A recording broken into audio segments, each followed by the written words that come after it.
I'm Casey McKinnon. I'm an actress and producer, and most recently the host of A Comic Book Orange, which is a comic book review show.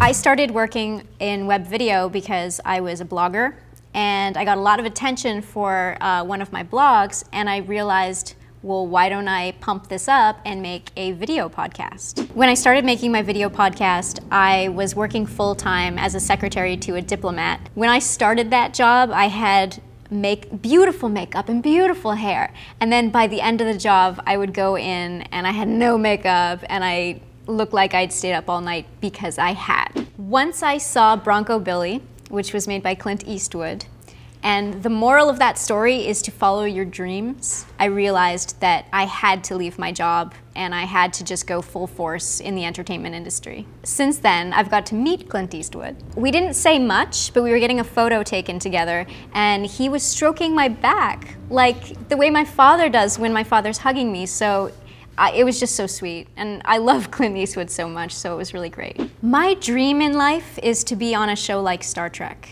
to be involved in something so massive and so friendly and that influences culture and politics and everything. I just try my best day to day to make something like that happen. When I'm inside and I have access to my technology, I feel like I'm being hugged by so many people. But if I go outside or I lose internet connection, I feel so lonely. I do use social networks a lot, and I'm extremely connected, especially on Google+, where I have a lot of followers, which is wonderful, and they're really interactive with me. Sometimes they ask for photos of my feet, which is a little creepy. I started playing video games when I was a little girl. We had an Atari, and we played it all the time. We played a lot of Pac-Man, so much so that my mother would she would play some, and then she would hand someone else the controller, and she would go to the kitchen and make dinner, and then she would come back and we'd switch out. So we would flip the scoreboard, because we just continue playing and it would just be like 999, 999 and just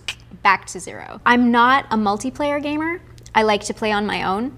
And I think the most triumphant moment for me was reaching 100% completion in Red Dead Redemption. Look, I had to pick herbs to get this 100% achievement. And you know, I had to kill a bear with a knife. So it was pretty intense. I love tabletop games. My family did play. Every Christmas, we always played Connect 4.